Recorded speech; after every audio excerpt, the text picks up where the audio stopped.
పొన్నం ప్రభాకర్కు కౌశిక్ రెడ్డి బహిరంగ క్షమాపణలు చెప్పాలని సిరిసిల్ల కాంగ్రెస్ ఇన్ఛార్జ్ కేకే మహేందర్ రెడ్డి డిమాండ్ చేశారు. పంచభూతాలను గుప్పిట్లో పెట్టుకుని దోచుకునేందుకు ప్రభుత్వం చేస్తే ఇక బీఆర్ఎస్ భూస్థాపితమయ్యేలా ప్రకృతి ఇన్వాల్వ్ అయిందన్నారు. 2009 నోటిఫికేషన్ ప్రకారం బూడిదను రైతులకు ఉచితంగా ఇవ్వాలన్నారు. బిల్డింగ్ రోడ్లు వేసే వాళ్లకు 100 కిలోమీటర్ల లోపు ఉచితంగా ఇచ్చారన్నారు.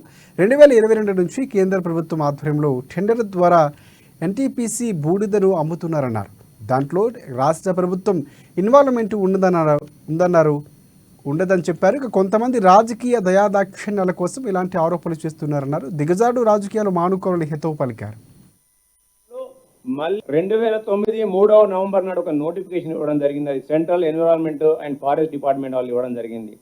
దాని ద్వారా అనేకమైన సంస్థలకు స్వయం ఉపాధి కొరకు అనేకమైన సంస్థలు అవి బిల్డింగ్లు కట్టిన సంస్థలు కానీ రోడ్లు వేసే సంస్థలు కానీ ఇవన్నింటినీ కూడా ఉచితంగా ఇవ్వడానికి 100 కిలోమీటర్ల లోపల ఉచితంగా ఇవ్వడానికి నిర్ణయం తీసుకుని ఇచ్చినట్టయితే అందులో వచ్చేటి ఎవరయ్యా అంటే బిల్డింగ్ మెటీరియల్స్ అండ్ ప్రోడక్ట్స్ కింద వచ్చేవాళ్ళు fly ash bricks, blocks, tiles, అదే మాదిరిగా రోడ్లు వేసే వాళ్ళకు వీళ్ళందరూ కూడా ఉచితంగా ఇచ్చేవాళ్ళు.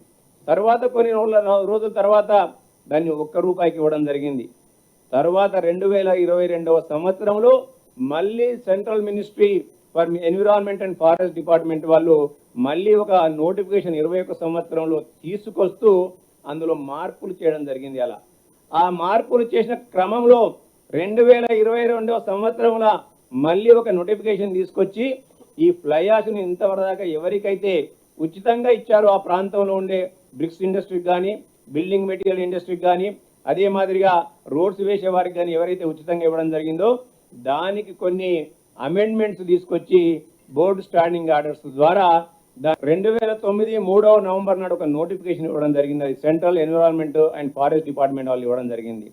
దాని ద్వారా అనేకమైన సంస్థలకు స్వయం ఉపాధి కొరకు అనేకమైన